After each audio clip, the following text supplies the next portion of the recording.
नमस्कार। आप देख रहे हैं पोर्टल पाठशाला और मैं हूं आपका होस्ट और दोस्त श्रवण गुप्ता। आज हम डिटेल में डिस्कस करेंगे जनरल अवेयरनेस के 25 मोस्ट इंपॉर्टेंट क्वेश्चंस।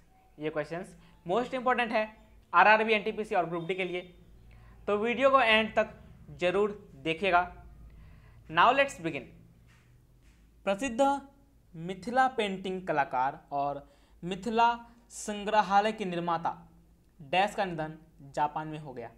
इसका आंसर है कर्पूरी देवी। प्रसिद्ध मिथिला पेंटिंग कलाकार और मिथिला संग्रहालय के निर्माता कर्पूरी देवी का निधन जापान में हो गया। कर्पूरी देवी की मृत्यु 94 वर्ष की उम्र में हो गई। वह राष्ट्रीय पुरस्कार प्राप्त करने वाले प्रसिद्ध कलाकार थे। उन्होंने मधुबनी पेंटिंग की कला को पुनर्जीवित करने में मदद की। उन्होंने जापान में मिथिला या मधुबनी संग्रहालय की स्थापना में योगदान दिया। आगे बढ़ते हैं। राष्ट्रपति द्वारा आपातकाल घोषित करने के बाद इसे संसद के सदनों से कितने प्रतिशत बहुमत से मंजूर किया जाना चाहिए? इसका आंसर है विशेष बहुमत। राष्ट्रपति द्वारा आपातकाल घोषित करने के बाद इसे संसद से विशेष बहुमत से मंजूर किया जाना चाहिए, यानी संसद की कुल सदस्यता का बहुमत, सदन के अध्यक्ष और मतदान के सदस्यों के 2/3% मत से कम नहीं होना चाहिए। आपातकाल को रद्द करने की प्रक्रिया के लिए एक साधारण बहुमत का पालन किया जाता है। आगे बढ़ते हैं। चीनी जनरल पान चाओ ने निम्नलिखित में से किसे हराया था? तो इसका आंसर है कनिष्क। चीनी जनरल पान चाओ ने कनिष्क को हराया था। कनिष्क कुषाण वंश का शासक था। कनिष्क के शासनकाल के दौरान कश्मीर में चौथी बौद्ध परिषद आयोजित की गई थी। गौतमीपुत्र सतकर्णी सातवाहन वंश का शासक था। ये ऑप्शन में जो आप देख रहे हैं गौतमीपुत्र सतकर्णी, ये सातवाहन वंश के संस्थापक थे। वह सातवाहन वंश का पहला शासक था जिसके पास एक मैट्रिनिमिक नाम था। पुष्यमित्र शुंग। पुष्यमित्र शुंग शुंग वंश का संस्थापक था। वह अंतिम मौर्य शासक के कमांडर इन चीफ भी थे। ऑप्शन में आप देख रहे हैं मेनांडर। मेनांडर एक इंडो ग्रीक राजा थे जिसे नागसेना नामक एक भिक्षु द्वारा महायान बौद्ध धर्म में परिवर्तित किया गया था। आशा करता हूं आपको ये सारी क्लियर हो गए होंगे। अब आगे बढ़ते हैं। आँख, कान, नाक और गले की जांच के लिए ईएनटी डॉक्टरों द्वारा किस दर्पण का उपयोग किया जाता है? तो इसका आंसर है अवतल दर्पण। आँख, कान, नाक और गले की जांच के लिए ईएनटी डॉक्टर्स द्वारा अवतल दर्पण का उपयोग किया जाता है। जब वस्तु वक्रता और फोकस के केंद्रीय या अवतल दर्पण के फोकस और ध्रुव के बीच होती है तो बनने वाली छवि आभासी, सीधी और आवर्धित होती है। इसलिए डॉक्टर आंखें, नाक, कान और गले की जांच करने के लिए अवतल दर्पण का उपयोग करते हैं, क्योंकि बनने वाली छवि बड़ी होती है और डॉक्टर्स को बेहतर दृष्टिकोण प्रदान करती है। क्लियर है? आगे बढ़ते हैं। उत्प्लावक बल का परिमाण डैश पर निर्भर करता है। उत्प्लावक बल का परिमाण द्रव के घनत्व पर निर्भर करता है। जब किसी वस्तु को तरल में डुबोया जाता है तो ऊपर की ओर एक बल लगता है जिसे उत्प्लावक बल कहते हैं। वस्तु के शीर्ष की तुलना में वस्तु के तल पर दबाव अधिक होता है, क्योंकि दबाव गहराई के साथ बढ़ता है। वस्तु पर कार्य करने वाले इन बलों को उत्प्लावक बल कहा जाता है। तरल पदार्थ द्वारा डाला गया ऊपरी दबाव किसी तरल पदार्थ के घनत्व पर निर्भर करता है। तरल पदार्थ द्वारा डाला गया ऊपरी दबाव किसी पदार्थ के घनत्व पर निर्भर करता है। क्लियर है? आगे बढ़ते हैं। निम्नलिखित में से कौन सा उपकरण चालक में विभवांतर बनाए रखने में मदद करता है? इसका आंसर है सेल या बैटरी। सेल या बैटरी चालक में विभवांतर बनाए रखने में मदद करता है। सेल या बैटरी का प्रयोग संवाहक के दो सिरों के बीच विभवांतर लागू करने के लिए किया जाता है। एमीटर क्या है? एमीटर इसका प्रयोग सर्किट में बहने वाली धारा को मापने के लिए किया जाता है। गैल्वेनोमीटर का प्रयोग विद्युत प्रवाह को मापने के लिए किया जाता है। वोल्टीमीटर सर्किट में दो बिंदुओं के बीच विभवांतर को इसके माध्यम से मापा जाता है। सर्किट में दो बिंदुओं के बीच विभवांतर को इसके माध्यम से मापा जाता है। आगे बढ़ते हैं। एक ध्वनि तरंग में ऐसे विरलन क्षेत्र होते हैं जहां घनत्व डैश होता है। इसका राइट आंसर है ऑप्शन नंबर बी, साथ ही साथ दबाव कम। एक ध्वनि तरंग में ऐसे विरलन क्षेत्र होते हैं जहां घनत्व साथ ही साथ कम होता है। भौतिकी में ध्वनि एक कंपन है। भौतिकी में ध्वनि एक कंपन होती है जो आमतौर पर गैस, तरल या ठोस जैसे संचरण के माध्यम से दबाव की श्रव्य लहर के रूप में उत्पन्न होती है। ध्वनि तरंगें ध्वनि स्रोत द्वारा उत्पन्न होती है, जैसे एक स्टीरियो स्पीकर का कंपन करता हुआ डायाफ्राम ध्वनि स्रोत आसपास के माध्यम में कंपन का निर्माण करता है। कंपन स्रोत से दूर ध्वनि की गति से फैलती है। इस प्रकार ध्वनि तरंग बनती है। आगे बढ़ते हैं। किसी एकल आवृत्ति की ध्वनि को क्या कहा जाता है? इसका आंसर है टोन। किसी एकल आवृत्ति की ध्वनि को टोन कहा जाता है। नोट क्या होता है? नोट कई आवृत्तियों के मिश्रण के बाद उत्पन्न ध्वनि को नोट के रूप में जाना जाता है। पिच एक स्वर की निम्नता या उच्चता का माप है। पिच एक स्वर की निम्नता या उच्चता का माप है। हर्ट्ज आवृत्ति की एसआई इकाई है। हर्ट्ज आवृत्ति की एसआई मात्रक होती है। आगे बढ़ते हैं। सर्वप्रथम किस देश में लोकपाल संस्थान बनाया गया था? इसका आंसर है स्वीडन। सर्वप्रथम स्वीडन में लोकपाल संस्थान बनाया गया था। वर्ष 1809 में लोकपाल की संस्था पहली बार स्वीडन में बनाई गई थी। न्यूजीलैंड दुनिया का पहला राष्ट्रमंडल देश है, यानी फर्स्ट कॉमनवेल्थ कंट्री है, जिसने 1962 में संसदीय आयुक्त के रूप में लोकपाल प्रणाली को अपनाया था। भारत में लोकपाल और लोकायुक्त अधिनियम 16 जनवरी 2014 से प्रभावी है। भारत के पहले लोकपाल पिनाकी चंद्र घोष हैं। भारत के फर्स्ट लोकपाल पिनाकी चंद्र घोष हैं। इस बात को भी ध्यान में रखिएगा। पिनाकी चंद्र घोष भारत के पहले लोकपाल हैं। आगे बढ़ते हैं। समापन रेखा को पार करने के बाद भी धावक क्यों दौड़ता रहता है? समापन रेखा को पार करने के बाद भी, फिनिशिंग लाइन को पार करने के बाद भी धावक क्यों दौड़ता रहता है? तो इसका राइट आंसर है ऑप्शन नंबर बी, गति का जड़त्व उसे दौड़ाते रहता है। इस कारण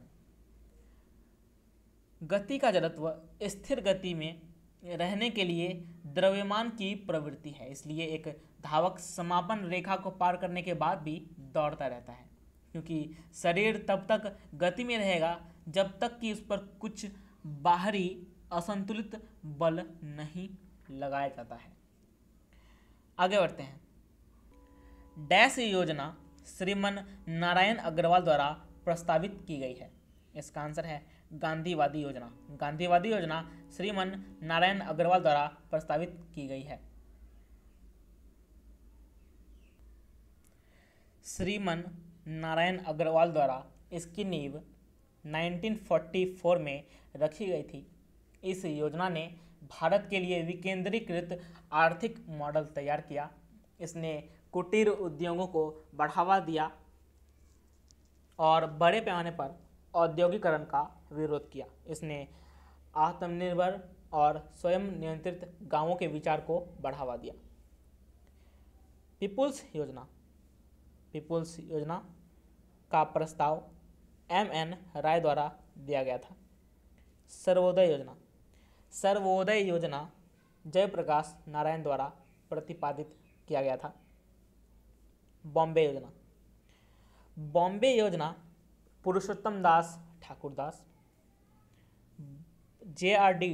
टाटा, बिरला, लाला श्रीराम, लाल भाई श्रॉफ, दलाल और जॉन मथाई द्वारा प्रस्तावित किया गया था।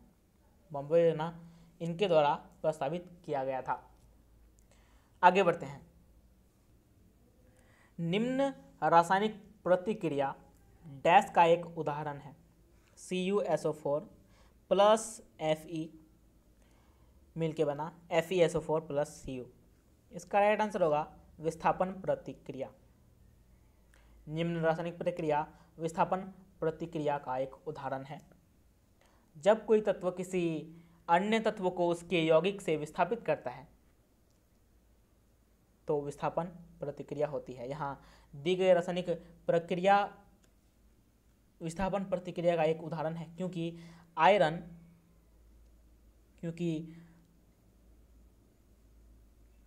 ने कॉपर सल्फेट घोल से तांबा विस्थापित किया है।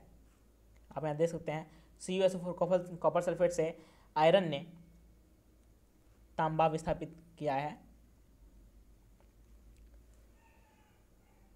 नेक्स्ट, इन ऑप्शंस के बारे में कुछ जान लेते हैं हल्का फुल्का। संयोजन प्रतिक्रिया। संयोजन प्रतिक्रिया क्या है? संयोजन प्रतिक्रिया यह एक प्रकार की प्रक्रिया है जिसमें दो या दो से अधिक पदार्थ मिलकर एक नया पदार्थ बनाते हैं। अपघटन प्रतिक्रिया यह क्या है? अपघटन प्रतिक्रिया इस प्रक्रिया में एक पदार्थ दो या दो से अधिक पदार्थों में विघटित होता है। दोहरी विस्थापन प्रतिक्रिया। दोहरी विस्थापन प्रतिक्रिया इस प्रक्रिया में दो यौगिक प्रतिक्रिया करते हैं और दो अभिकारकों के धनायन और ऋणायन स्थान बदलते हैं, जिससे दो नए यौगिक उत्पाद बनते हैं। क्लियर है? आगे बढ़ते हैं। इनमें से कौन सी संस्था को सुलभ ऋण की खिड़की यानी सॉफ्ट लोन विंडो कहा जाता है? इसका आंसर है IDA। IDA को सॉफ्ट लोन विंडो कहा जाता है। IDA का फुल फॉर्म होता है इंटरनेशनल डेवलपमेंट एसोसिएशन, अंतर्राष्ट्रीय विकास संघ। यह एक अंतर्राष्ट्रीय वित्तीय संस्थान है जो दुनिया के सबसे गरीब विकासशील देशों को रियायती दर पर ऋण और वृत्ति प्रदान करती है। IDA वर्ल्ड बैंक का एक सदस्य है, एक मेंबर है और इसका मुख्यालय USA के वाशिंगटन DC में स्थित है। आगे बढ़ते हैं। डैश उस प्रकार की मांग को परिभाषित करता है जिसमें दो या दो से अधिक वस्तुएं एक ही मांग को पूरा करती है।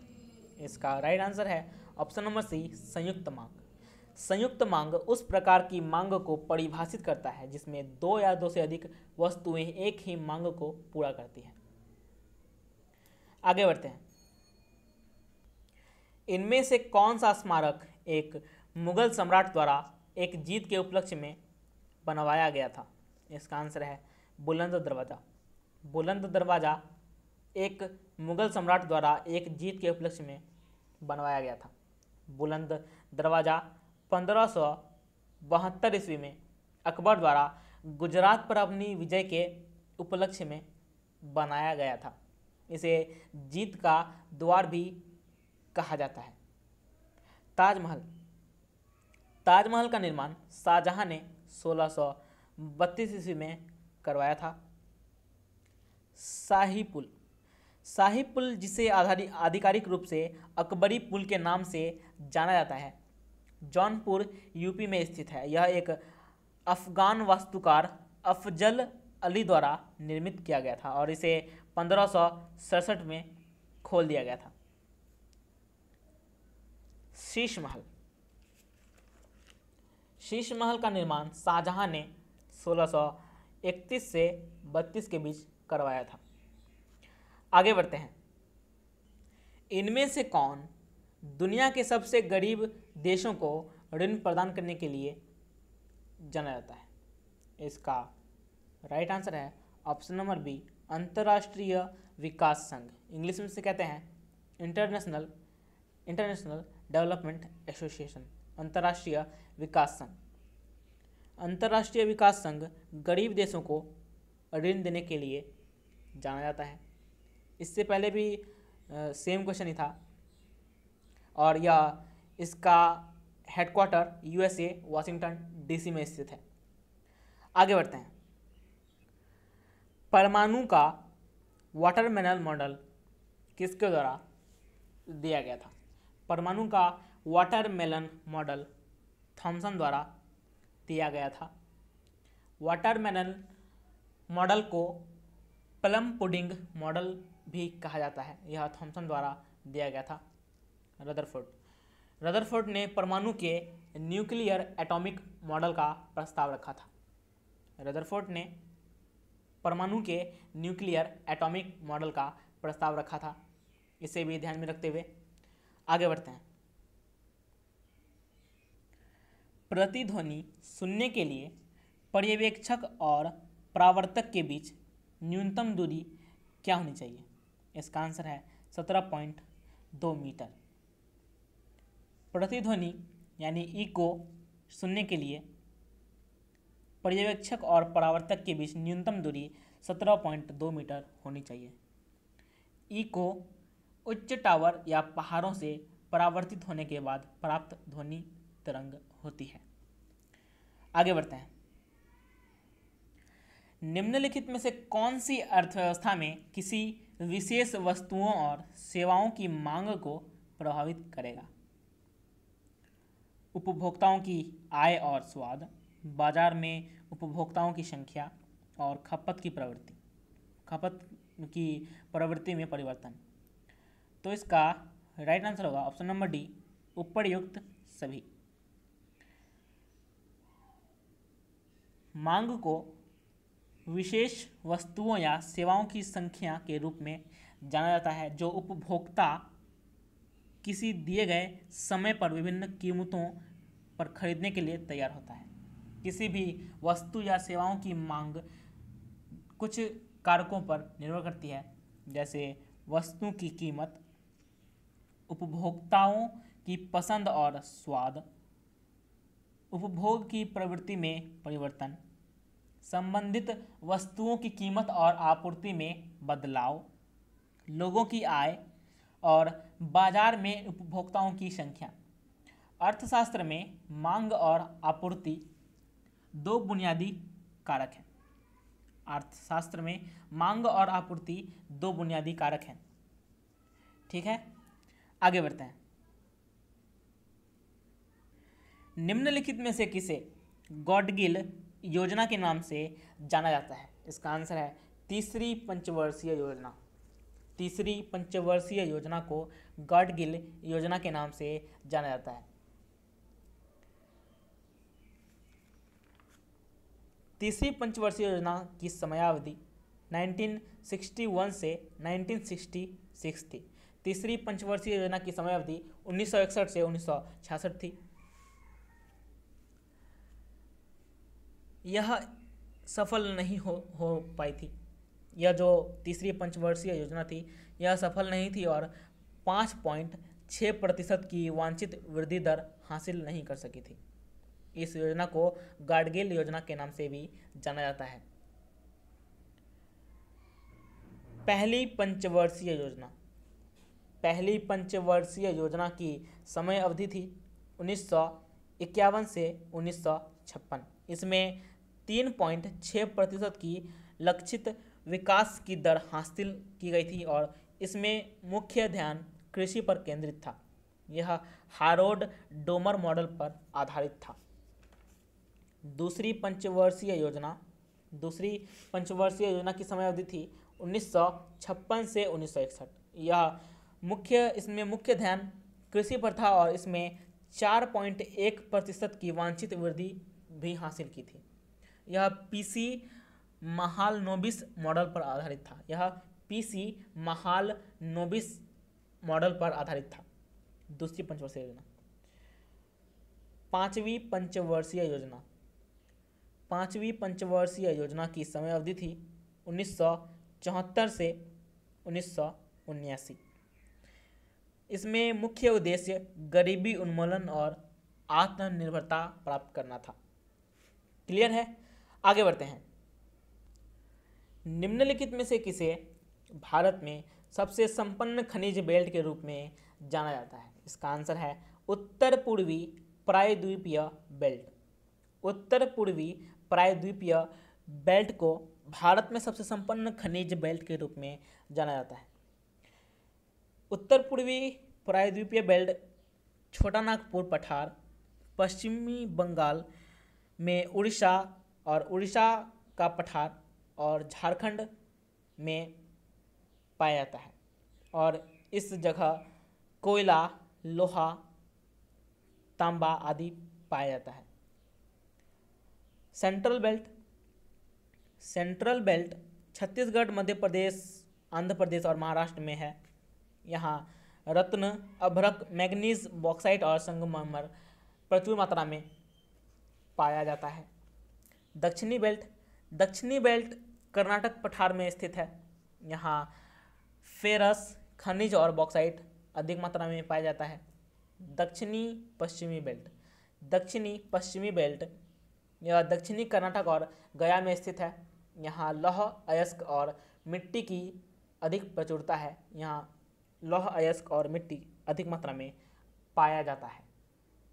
आगे बढ़ते हैं। 19वीं और 20वीं सदी की शुरुआत में भारत में सामाजिक धार्मिक आंदोलनों के बारे में निम्नलिखित पर विचार करें। Young Bengal movement, Dakshina Ranjan Mukherjee, theosophical society, William Quan न्यायाधीश, आर्य समाज पंडित लेखराम। उपरोक्त में से कौन सही मिलान नहीं है? इसमें से आपको गलत मिलान चुनना है। तो इसका राइट आंसर है ऑप्शन नंबर डी, सभी सही है। 19वीं और 20वीं सदी की शुरुआत में भारत में सामाजिक धार्मिक आंदोलनों के बारे में यह सभी सही है। यंग बंगाल मूवमेंट दक्षिण रंजन मुखर्जी से संबंधित है। थियोसॉफिकल सोसाइटी विलियम क्वान न्यायाधीश से संबंधित है। आर्य समाज पंडित लेखराम से संबंधित है। यंग बंगाल मूवमेंट के संस्थापक हेनरी लुइस विवियन फिरोजियो थे और यंग बंगाल मूवमेंट का प्रतिपादन उमा चरण बसु, दक्षिण रंजन मुखर्जी और पियर चंद्र मित्रा द्वारा प्रतिपादित किया गया था। थियोसॉफिकल सोसाइटी के संस्थापक मैडम ब्लावात्स्की, एच.एस. ओलकोट और विलियम क्वान जज थे और इसका प्रतिपादन थियोसॉफिकल सोसाइटी का प्रतिपादन एनी बेसेंट और दामोदर मावलंकर द्वारा किया गया था। आर्य समाज के संस्थापक स्वामी दयानंद सरस्वती थे और इसका प्रतिपादन पंडित लेखराम और स्वामी श्रद्धानंद द्वारा किया गया था। क्लियर है? समझ में आया? आगे बढ़ते हैं।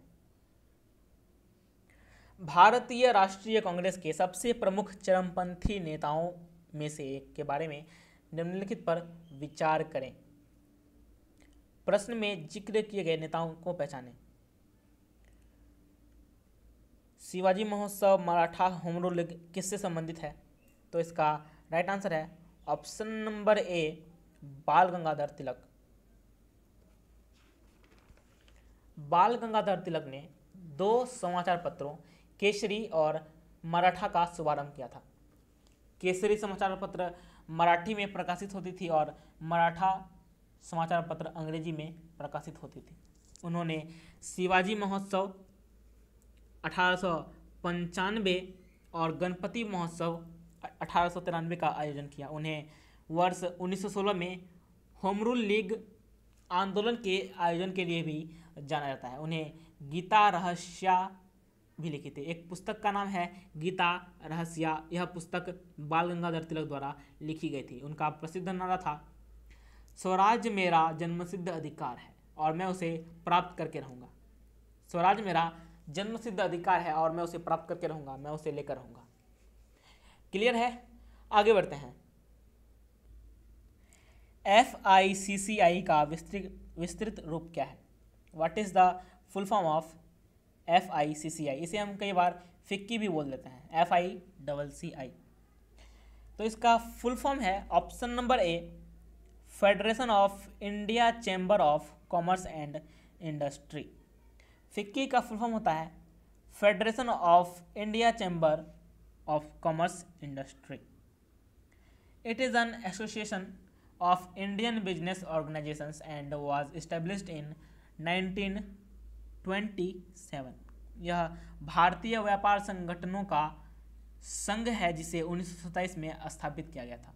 It is a non profit and non governmental organisation. यह एक गैर लाभकारी और गैर सरकारी संगठन है। आगे बढ़ते हैं। दस्त-ए-काबिर मरुस्थल किस देश में स्थित है? इसका आंसर है ईरान। दस्त-ए-काबिर मरुस्थल, दस्त-ए-काबिर डेजर्ट ईरान में स्थित है।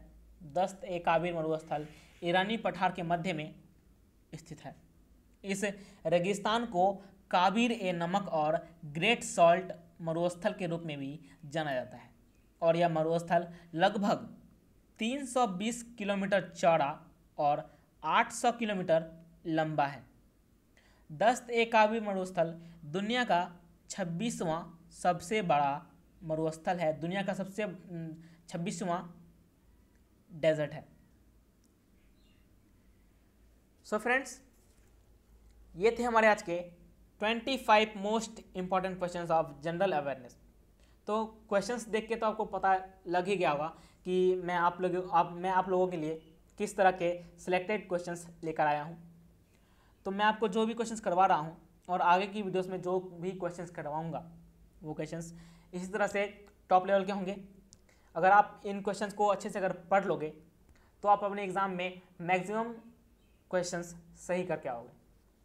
तो उम्मीद है वीडियो अच्छा लगा होगा और अगर अच्छा लगा हो तो लाइक करें, शेयर करें और हमारे चैनल को सब्सक्राइब करें।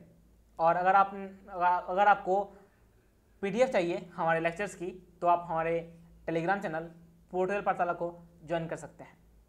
आज के लिए इतना ही, मिलते हैं नेक्स्ट वीडियो में, तब तक के लिए धन्यवाद।